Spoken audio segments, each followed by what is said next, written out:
Masih masalah syaitan, cara syaitan masuk, model kebiasaan syaitan di dalam menggoda manusia, khususan talibul ilm. Wa inda dhalika yatlu alayka asyaitanu fadlal ilmi wa darajatal ulama wa ma warada fihi minal akhbari wal athar. Ketika tarwijus syarri fi ma'radil khair, setan itu membacakan keutamaan ilmu, derajat ulama, hadisnya apa, atharnya apa, akhbar, hadis-hadis, athar, ucapan tabi'in. Ini menjadi pertanyaan ini. Setan itu apal dalil apa bagaimana? Memang ada kalam Sayyidina Maulana Al-Warid Al-Habib Abdullah bin Abdul Qadir bin Faqih radhiyallahu ta'ala anhu wa nafa'ani wa iyyakum wal ahbab bi asrarih fid dharain amin. A'lamul khalqi iblis, paling alimnya makhluk adalah iblis. Saya syarai itu kalam yang dimaksud Ustadzul Imam ay minal usah, makhluk Allah dari kelompok ahli maksiat, para pendosa. Sebab kalau a'lamul khalqi alal itlaq Maulana Muhammad sallallahu alaihi wasallam. Jadi saya pernah baca di satu kitab itu, Allah Ta'ala itu kalau menciptakan sesuatu, kebiasaan Allah, boleh disebut sunnatullah, boleh disebut adat Allah di dalam menciptakan,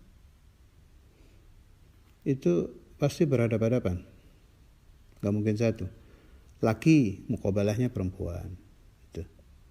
Timur muqabalah barat. Utara muqabalah selatan.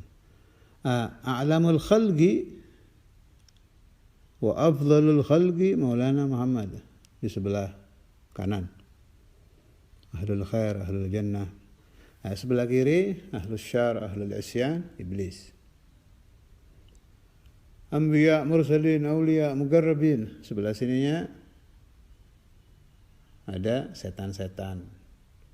Ada syayatinul insi, manusia tapi setan. Maknanya manusia berjiwa setan. Selalu begitu.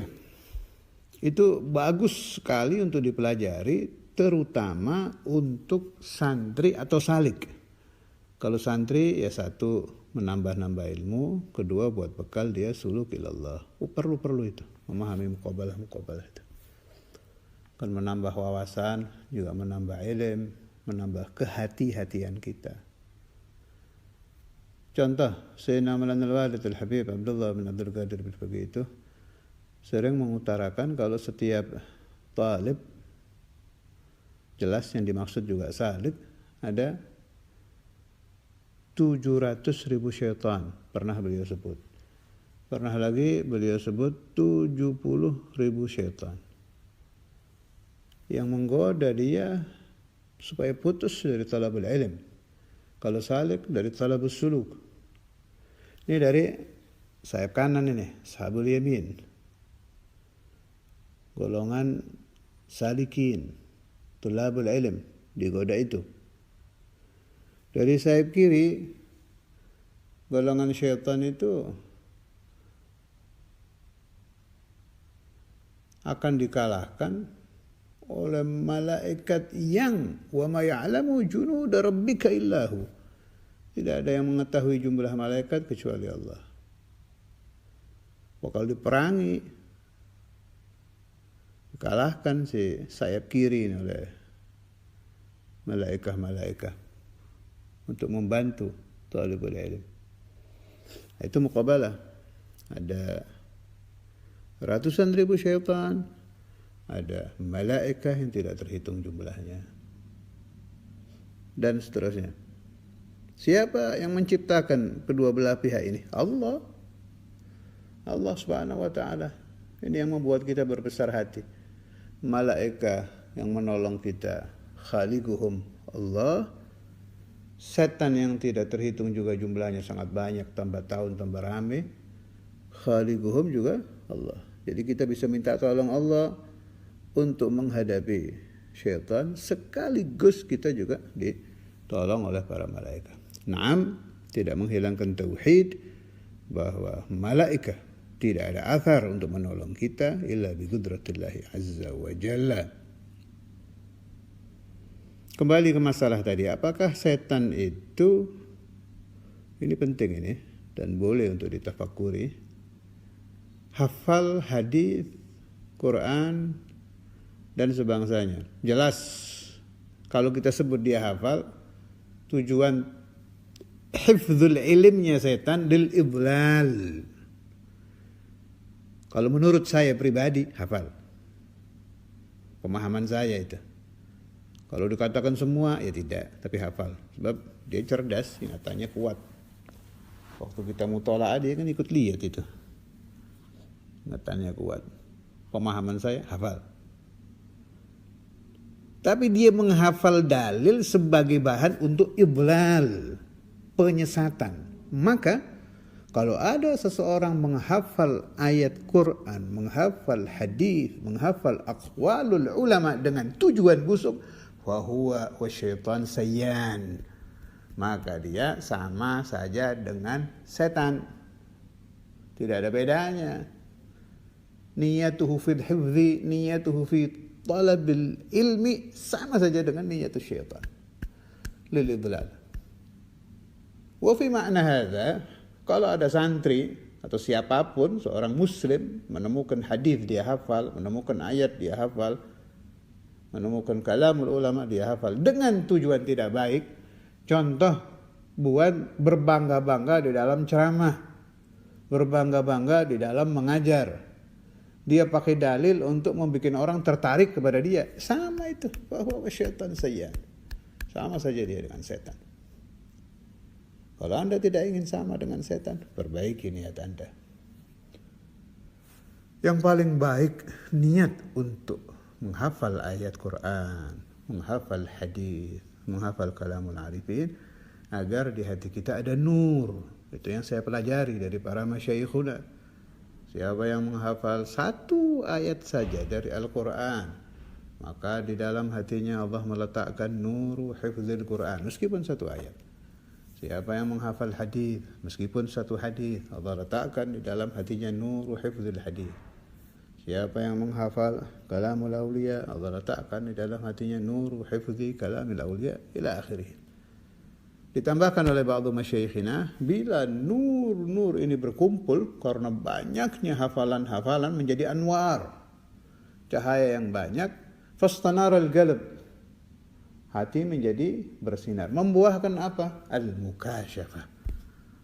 Orang yang banyak menghafal dengan niat ikhlas tadi akan mendapatkan ilmul mukasyafah, akan terbuka alamul malakut buat dia bi barakati hifzihi, dengan barakah hafalnya dia ayat-ayat Al-Quran, hadis-hadis Rasulullah sallallahu alaihi wasallam dan kalamul arifin.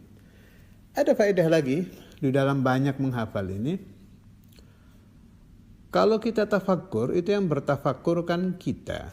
Contoh, tafakkara Zaidun, berfikir si Zaid fi mas'alati kada wa kada, di dalam masalah ini. Selama dia tafakkur lillah, dia akan mendapatkan pahala seperti ibadah 60 tahun. Tafakkur sa'a khairun min ibadati 70 sana, fi riwayat 60 sana, 60, ada yang bilang 70. Nah, tengah-tengah dia tafakkur, dia ingat, oh iya kata Habib Fulan Al-Wali kada wa kada, kata Syekh Fulan Al-Wali kada wa kada, di dalam ingatannya saat fikirannya berjalan itu, kata Kiai Fulan Al-Wali kada wa kada. Nah, ketika dia ingat itu, dia dapat madad, bantuan ruhani, meskipun dia tidak baca Fatihah. Meskipun tidak baca Fatihah, tambah lagi nurnya. ada madad ruhani dari si pemilik kalam ini. Kalau dari Rasulullah SAW, madad min Rasulullah SAW. Bisa Anda bayangkan kalau dia mengenang satu ayat dari Al-Quran, maka dia dapatkan madad min madadillahi azza wa jalla. Itu kelebihan orang yang banyak menghafal ayat, banyak menghafal hadis. Jelas utamakan Quran. Jelas itu. Sebaik-baik dalil. Tapi kita tidak akan bisa mentafakuri Al-Quran kalau tidak ditafsiri hadis-hadis Nabi, ucapan-ucapan ulama ahlus sunnah wal jamaah fi tafsir, ditambah lagi tafsirul arifin, tafsir yang kita warisi dari para aulia al-arifin. Kembali ke kitab. Wa inda dzalika yatlu 'alaika syaitan fadla al-ilm. Bisa kita katakan setan hafal jadi dia bacakan.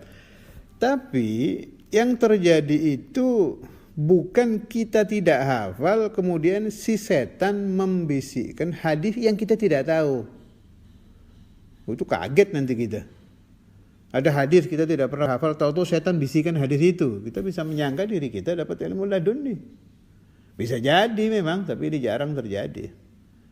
Bisa jadi. Jangan dikira orang yang mendapatkan bisikan-bisikan dalil itu pasti dari malaikat. Bisa jadi dari setan, bisa jadi dari jin.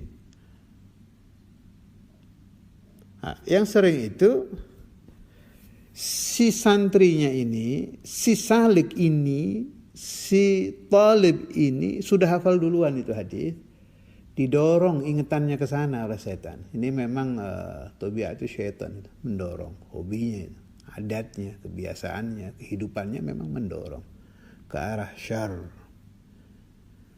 Dia hafal dulu, kemudian ingatannya didorong ke situ. Ingatan tentang hadis-hadis tanbih yang akan menyadarkan dia dari kebusukan niatnya ditutup sama setan, dihalang-halangi, jangan ingat ke sini. Diingatkan hadis-hadis itu.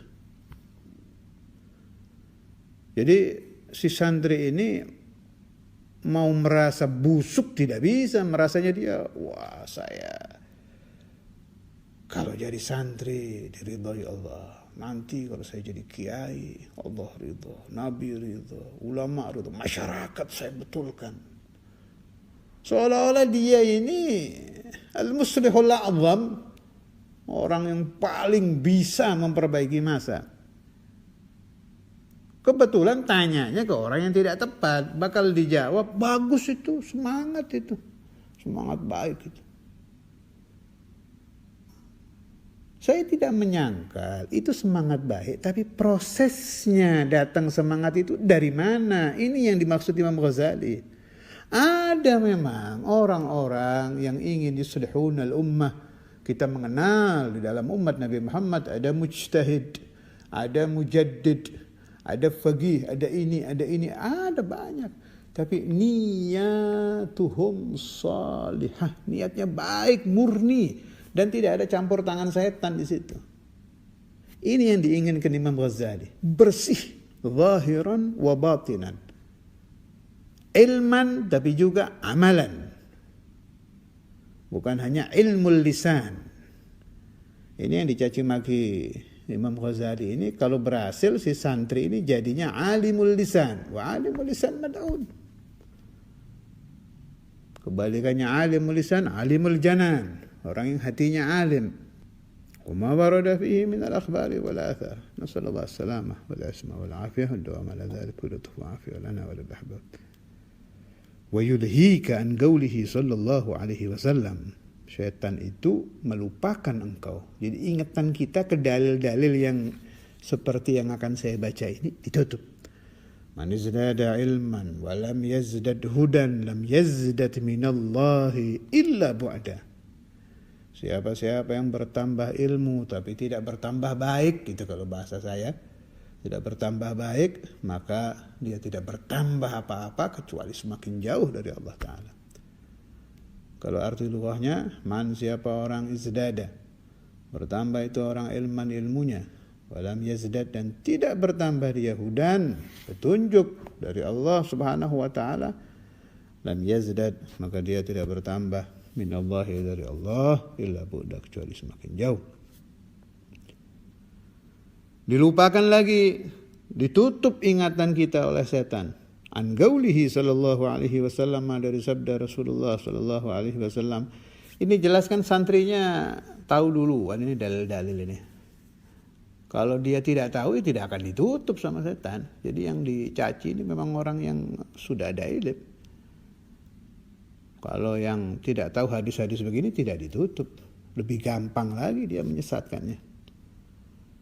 Asyaddun nasi 'adzaban yaumal qiyamah 'alimun lam yanfa'hu Allahu bi'ilmih. Paling sangatnya azab di hari kiamat untuk manusia adalah bagi seorang alim yang ilmunya tidak nafi', ilmunya tidak manfaat. Maknanya kalau ada hadis-hadis begini bukan tidak nafi', dia tidak bersantri, bukan, maksudnya tidak beramal ini. La yanfa'uhu ilmuhu li nafsihi, gitu maksudnya. Lam yanfa'hu Allahu bi ilmihi li nafsihi. Dia ceramah tapi tidak mengamalkan, dia mengajar tapi dia tidak amal, gitu. Bukan yang dinilai, yang dimaksud Nabi ini ada orang sudah belajar ilmunya tidak manfaat, maknanya tidak punya santri, bukan ke sana maksudnya. Lam yanfa'hu Allah bi ilmi li nafsi, untuk dirinya sendiri. Nasallallahu as-salamah lana wa lil ahbab wa li jami'il ummah bi jahin Nabi Muhammad sallallahu alaihi wasallam wa khulafaih. Mudah-mudahan selamat ya, berat ini. Wa kana sallallahu alaihi wasallam yaqul, Rasulullah sallallahu alaihi wasallam berdoa, Allahumma ya Allah, ini sungguhnya aku berlindung bika dengan kekuasaanmu min ilmin la yanfa', dari ilmu yang tidak manfaat, wa qalbin la yakhsha, hati yang tidak khusyuk, wa amalin la yurfa', dan amal yang tidak diangkat, yakni tidak diterima, wa du'ain la yusma', dan doa yang tidak didengar. Dalam lafaz lain hadis, wa du'ain la yustajab, dan doa yang tidak diijabah. Maknanya satu, makna tidak didengar, tidak diijabah sama saja. Wa an qaulihi sallallahu alaihi wasallam, dan dari sabda Rasul, ini masih urusan setan menutup ingatan, dia bikin kita tidak ingat dalil-dalil yang sudah kita hafal dulu ini. Marartu, aku lewat lailata usriya bi, pada malam Isra, bi agwamin, kaum-kaum tuqradu yang dipotong syifahum, bibir-bibir mereka, bi maqaridha min nar, dengan gunting-gunting dari api neraka. Wa qultu, aku Nabi bertanya, man antum, siapa kalian? Qalu kunna, kami na'muru bil khair, memerintahkan kebaikan, wala na'ti, dan kami tidak melaksanakannya, wa nanha 'anil syarri wa na'ti, dan kami melarang orang lain dari keburukan dan kami sendiri